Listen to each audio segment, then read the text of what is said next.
دیکھتے دیکھتے بلکہ پکڑتے پکڑتے سید بن جاتے ہیں یقین جانے، اور نہ بن یار سید نہ بننا، لوگ وہ پکڑتے پکڑتے سید بن جاتے ہیں، بن گیا بس جی شاہ صاحب بن گئے، پھر سید صاحب بن گئے۔ اب تو یہ حالت ہے، لیکن آج بھی جو مولا علی پاک سیدہ خاتون جنت کا خون ہے وہ آج بھی سخی ہے، سخاوت ان کے لوں لوں میں رچی ہوئی ہے۔ اللہ اکبر۔ میں کہنا یہ چاہتا ہوں،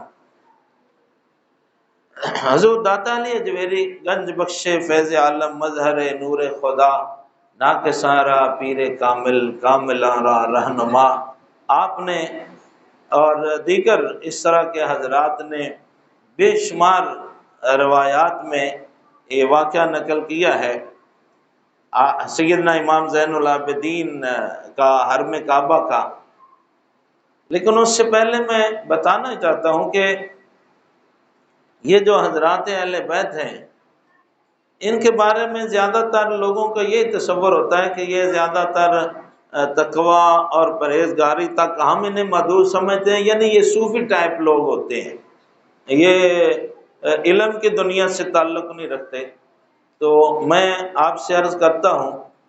کہ حضرت سیدنا امام زین العابدین رضی اللہ تعالیٰ عنہ علم حدیث کے اور علم فقہ کے کتنے بڑے امام ہیں۔ فقہ اور حدیث یہ دراصل ہمارے آقا حضور سید عالم صلی اللہ تعالی علیہ وآلہ وصحبہ وبارک وسلم، یہ سرکار کا جو خصوصی لقب ہے، بلکہ لقب نہیں آپ کا منصب ہے کہ امام الانبیاء سید کائنات علیہ السلام کے لیے جو حضرت سیدنا ابراہیم خلیل اللہ علیہ السلام کی دعا ہے کہ وَيُعَلِّمُهُمُ الْكِتَابَ وَالْحِكْمَةَ، کہ اے اللہ مکہ میں ایسا نبی بھیج جو کتاب و حکمت کی تعلیم دیتا ہو، کتاب کی تعلیم دینے والا۔ وہ جو کتاب کی تعلیم دینا یہ وصف ہے میرے آقا علیہ السلام کا، اس وصف کے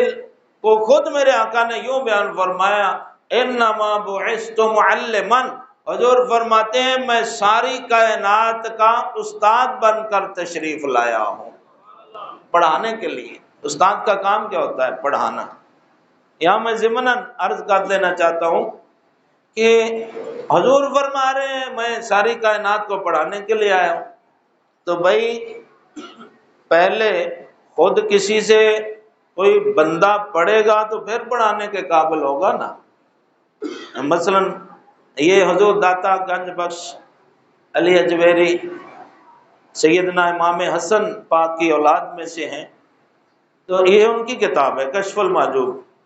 انہوں نے یہ لکھی، 1000 سال ہو گیا ہے اہل علم اس سے فائدہ لے رہے ہیں۔ میں مثال دینا چاہتا ہوں کہ داتا صاحب رحمۃ اللہ علیہ کسی کے پہلے شاگرد بنے نا، کسی کو استاد مانا، کسی کے پاس زانو تلمذ طے کیے، پھر وہ ساری دنیا کے لیے داتا بنے نا، پھر وہ پڑھانے والے بنے، پھر وہ عالم بنے،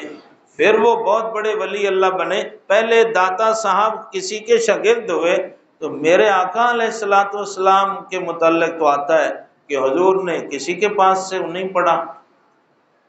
سارا مکہ گواہ ہے کہ جب سے حضور پیدا ہوئے ہیں کسی ایک بندے کے پاس حضور کبھی بھی پڑھنے کے لیے نہیں گئے۔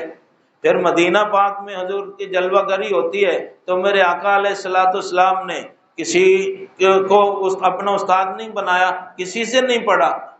یہ کیا بات ہے کہ حضور نے پڑھا کسی سے نہیں، پڑھاتے ساری کائنات کو ہیں؟ تو میں عرض کرتا ہوں بھائی خالق کائنات نے